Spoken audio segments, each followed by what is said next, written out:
kuko nuko nzamukanye nzamutakize uramuhuye nuko namwirukanye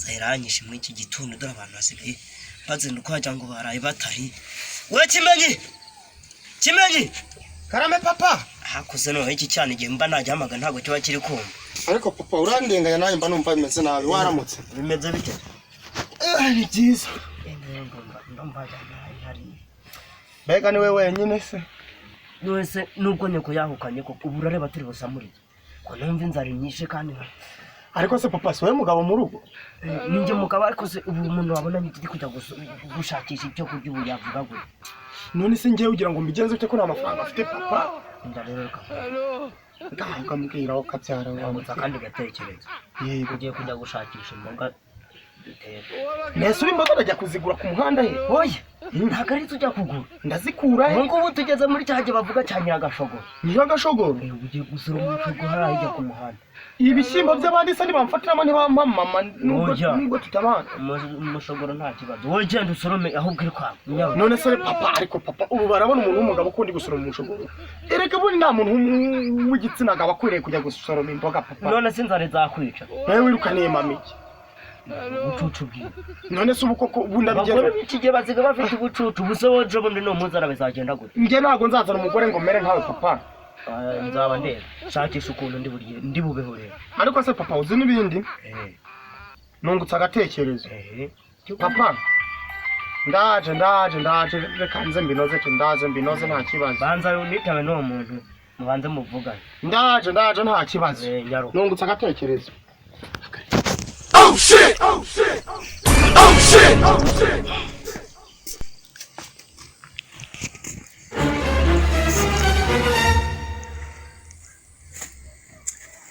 ariko papa nawe kuko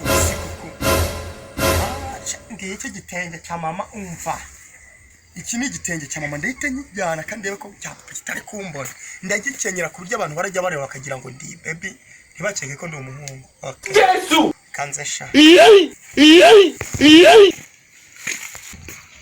no se kandi byo nibikijyana papa nicyo nibusorome n'umushogoro ariko amuko nyaruka ariko papa kagenda bikore Ihuta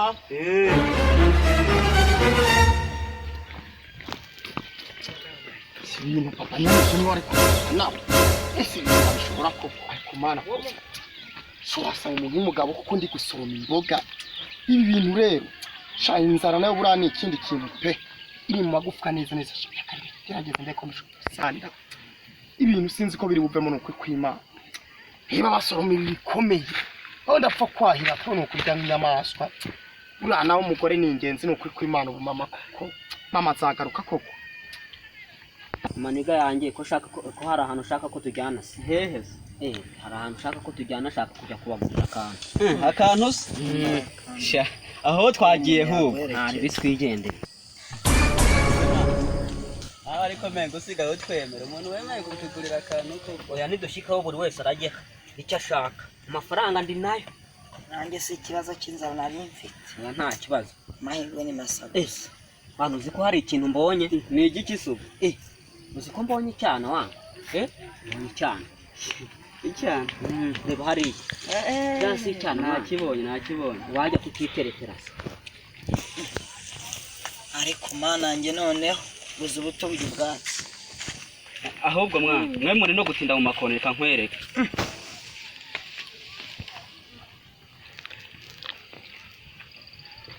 meze gute se muko meze neza sawa nta kibazo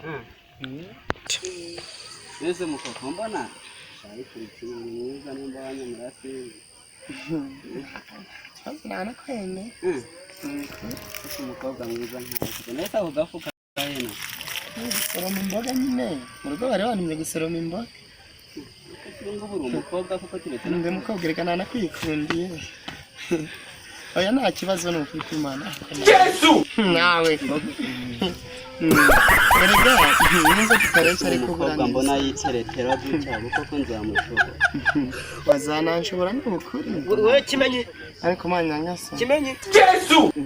Kimenyi se ninde bari guhamagara buri Kimenyi se ninde uri hano? Ntabwo ndi Kimenyi. Ninde bari guhamagara nyine? Ntabwo ndi Kimenyi. We muze ninde uri guhamagara Kimenyi? Guhamagara Kimenyi ngo muri kumwe. Ako se Uyu ni umuhungu bigize amaki. Abana b'ikige nuko batuma gusoroma imboga ahubwo mukaza mu bintu wagira ngo simbi.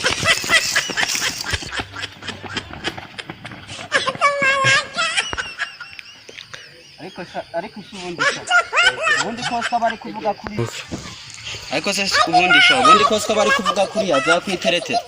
Ariko se erega papa niko ameze utamumenyereye ntabwo byakunda. Ubu se reba nk'ubu yaranimishoguru ntawe njyanye na date nikora ntabwo njyana. Papi ntabwo njyana. ubundi uri umukobwa cyangwa uri umuhungu? Nge ndi umukobwa pe. Ndi umukobwa none se kugira ngo ntabwo ndi kubyizera neza. Nge ndi umukobwa. Yesu!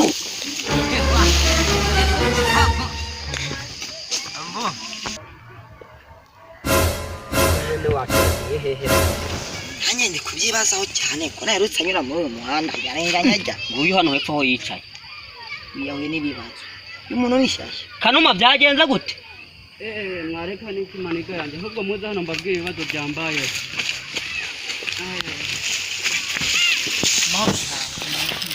Meze gute?